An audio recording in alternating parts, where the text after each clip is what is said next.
Hi everyone, today I'm going to do an oral blog. You'll just have to deal with my voice and American accent. I'm going to discuss the upcoming movie The Dark Knight, which is one of my most anticipated films of the year. The Dark Knight is a successor to 2005's hugely successful Batman Begins. If you haven't seen Batman Begins, stop listening to me blabber on, go to your local video rental store, and watch this superhero masterpiece right now. Although the pacing is a little slow and the third act is mediocre, the overall vision for the movie is spectacular. Director Christopher Nolan returns once again with his breathtaking cinematography and dark vision of Gotham City. Also, Christian Bale reprises his role as Bruce Wayne/Batman.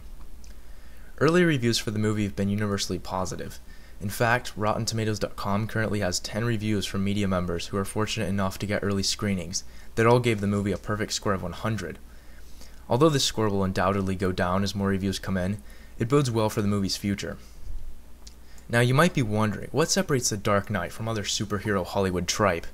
Unfortunately, I don't have a short answer for you since there are many elements that make The Dark Knight, really, at least in my opinion, a cut above anything else we've seen recently.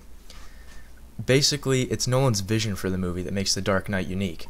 While most superhero films focus on special effects and stunt scenes, The Dark Knight actually has a plotline worth mentioning. Make no mistake though, if early previews are any indication, this is going to be an action-packed movie filled with plenty of edge-of-your-seat moments. Still though, the focus on the plot is a nice change of pace, and from the few clips I've seen so far, the cinematography looks even better than in Batman Begins. Furthermore, Batman is a semi-plausible hero. While I'll admit that Spider-Man and Iron Man are pretty awesome heroes, they lack the credibility of Batman. Batman not only relies solely on technology, Bruce Wayne is arguably the deepest superhero alter ego ever created. He's had a turbulent past marred by his parents' murder. He doesn't act out of self-righteousness, but rather for vengeance. Yet, his reasons for fighting don't feel gratuitous. He genuinely cares for Gotham City and the legacy of his father, whom he deeply respected before his death. And unlike most superhero alter egos, Bruce Wayne is a somebody. He's a famous billionaire. That makes him one of the least likely candidates for Batman, which makes his persona all the more enigmatic. I also think that Christian Bale is the perfect actor for the part. He feels capable, and yet not so tough that we can't empathize for him. Anyways, I'll cut the chatter for a second and let you see the movie for yourself. Here's a brief look at one of the trailers.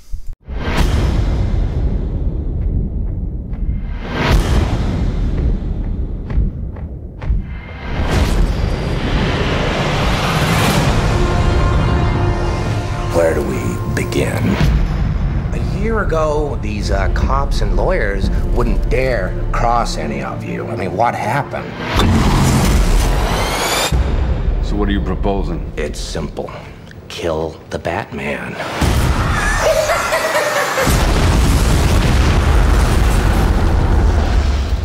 Here's my card. Bruce, this is Harvey Dent. Rachel's told me everything about you. I certainly hope not. You once told me that we'd be together. Did you mean it? Bruce, don't make me your only hope for normal life. You're Alfred, right? That's right, sir. Any psychotic ex-boyfriends I should be aware of? Oh, you have no idea. Good evening, ladies and gentlemen. We're tonight's entertainment. Well, hello, beautiful. You look nervous. I've seen now it would have to become to stop men like him. The night is darkest just before the dawn. I promise you, the dawn is coming. And here we go.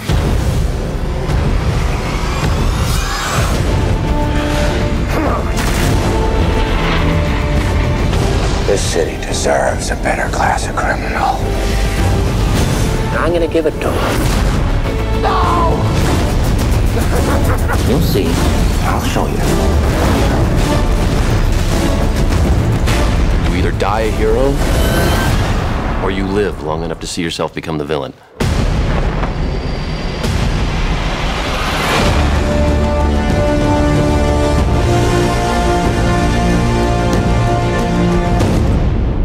Be wanting the back pod, sir? In the middle of the day, Alfred? Not very subtle. The Lamborghini, then. Much more subtle. What I believe is ultimately going to make or break the movie is the performance of Heath Ledger as the Joker. Fortunately, it appears that he's nailed the role of the schizophrenic psychopathic freak. Some Batman fans have criticized him, but honestly, it's almost impossible to please hardcore fans. For those of you who don't know, Ledger died from an accidental prescription drug overdose back in January, which makes his performance all the more meaningful. Word is, he may receive a posthumous Oscar, but we'll see what happens. Here's a look at Ledger. This town deserves a better class of criminal, and I'm gonna give it to him. Tell your men they work for me now. This is my city. They won't work for a freak.